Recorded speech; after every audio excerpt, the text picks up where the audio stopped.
বাংলাদেশে mob justice আর বিচ্ছিন্ন কোনো ঘটনা নয়, এটি একটি কাঠামোবদ্ধ হুমকি।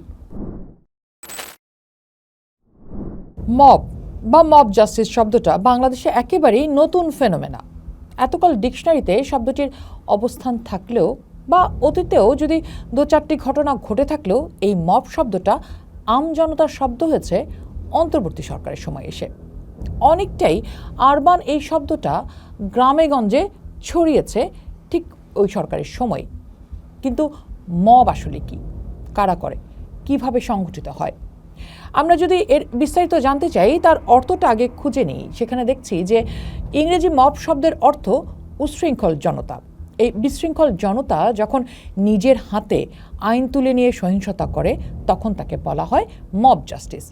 উগান্ডার সরকারি প্রকল্প জাস্টিস সেন্টার্স উগান্ডার সংজ্ঞা অনুযায়ী মব জাস্টিস হলো অপরাধের সন্দেহে কোনো ব্যক্তিকে অবমাননা, মারধর, হত্যা বা সম্পদ ধ্বংসের মাধ্যমে সাজা দেয়া, যেখানে অভিযুক্ত নিজেকে নির্দোষ প্রমাণের কোনো সুযোগই পান না। আন্তর্জাতিক আইন সেখানে স্পষ্ট বলছে মব জাস্টিসে কোনো ন্যায় বিচার হয় না, কারণ সাক্ষী, বিচারক ও শাস্তিদাতা সব ভূমিকাই থাকে একই উচ্ছৃঙ্খল জনতা। জাতিসংঘের মানবাধিকার ঘোষণার 10 নম্বর অনুচ্ছেদে বলা হয়েছে, স্বাধীন ও নিরপেক্ষ ট্রাইব্যুনালের অধীনে ন্যায় বিচার পাওয়া সবার অধিকার। 11 নম্বর অনুচ্ছেদ বলা হয়েছে, আদালতে দোষী সাব্যস্ত হওয়ার আগ পর্যন্ত অভিযুক্তকে নিরপরাধ বলে বিবেচনা করতে হবে। আর বাংলাদেশের সংবিধানের 27 অনুচ্ছেদেও বলা হয়েছে, সব নাগরিক আইনের দৃষ্টিতে সমান। আর মব জাস্টিস যে বলা হয় সেটাও রাজনৈতিকভাবে ভুল, কারণ এইখানে মবকে ব্যবহার করে আসলে ইনজাস্টিসই করা হয়। গত কয়েক বছরে গণমাধ্যম ও মানবাধিকার সংস্থার তথ্য বলছে বাংলাদেশে মব জাস্টিস আশঙ্কাজনক হারে বাড়ছে। মানবাধিকার সংগঠন HRSS এর হিসেবে গত 8 আগস্ট অন্তর্বর্তী সরকার দায়িত্ব নেওয়ার পর মাত্র 7 মাসে গণপিটুনিতে নিহত হয়েছেন অন্তত 119 জন, আহত হয়েছেন 74 জন। গত 10 বছরে গণপিটুনিতে মোট 792 জন প্রাণ হারিয়েছেন, যার মধ্যে সর্বোচ্চ 179 জন নিহত হয়েছেন কেবল 2024 সালেই। 5 আগস্ট স্বৈরাচারী আওয়ামী লীগ সরকারের পতনের পরপরই শুরু হয় এর ব্যাপকতা। পতিত আওয়ামী লীগ সরকারের সমর্থকদের বাড়িঘর ও ব্যবসা প্রতিষ্ঠানের ভাঙচুর ও অগ্নিসংযোগের পাশাপাশি সংখ্যালঘু হিন্দু সম্প্রদায়ের উপরও চলে হামলা। দৈনিক প্রথম আলোর অনুসন্ধান বলছে 5 থেকে 20 আগস্টের মধ্যে 49 জেলায় সংখ্যালঘুদের অন্তত 1068টি ঘরবাড়ি ও ব্যবসা প্রতিষ্ঠান ক্ষতিগ্রস্ত হয়েছে। আর পুলিশ সদর দপ্তরের হিসেব বলছে 2024 সালের 5 আগস্ট থেকে গত 16 এপ্রিল পর্যন্ত সারা দেশে মাজারে হামলার ঘটনা ঘটেছে 67টি।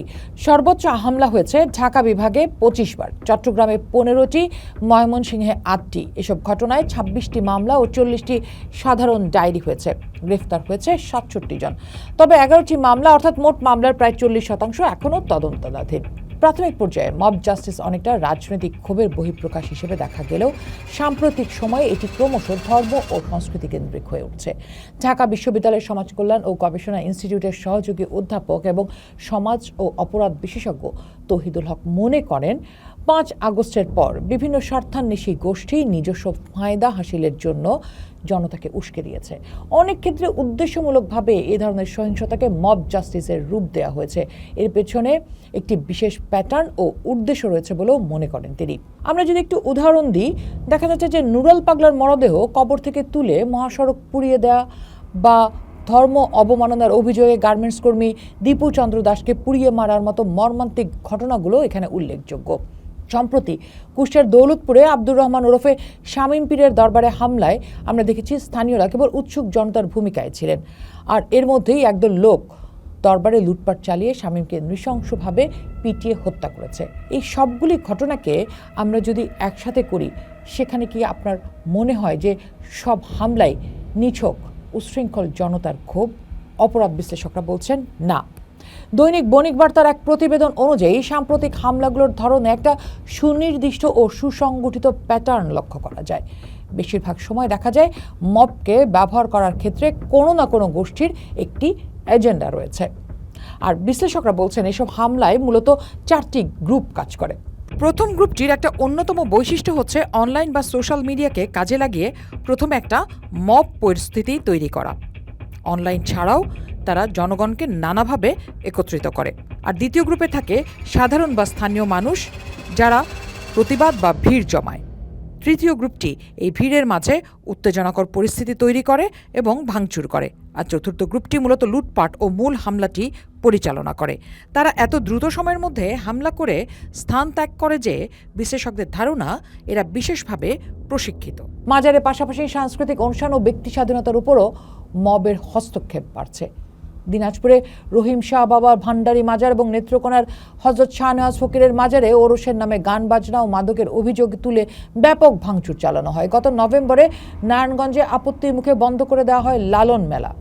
এমনকি খেলাধুলাও রেহাই পায়নি। যে গত জানুয়ারির জয়পুরহাটের আক্কেলপুরের নারীদের যে ফুটবল ম্যাচ হয়, সেখানে স্থানীয় মুসল্লিদের অসন্তোষের জেরে মাঠের খেলা বাতিল করতে বাধ্য হয়। এছাড়া 2025-এর মার্চে রাজধানীর লালমাটিয়ায় চায়ের দোকানে এক তরুণীর ধূমপান করাকে কেন্দ্র করে আশেপাশের লোকজন জড়ো হয়ে তাকে শারীরিকভাবে লাঞ্ছিত করার ঘটনাও ঘটে, যা প্রমাণ করে মব এখন মানুষের ব্যক্তিগত আচরণও নিয়ন্ত্রণ করতে চাইছে।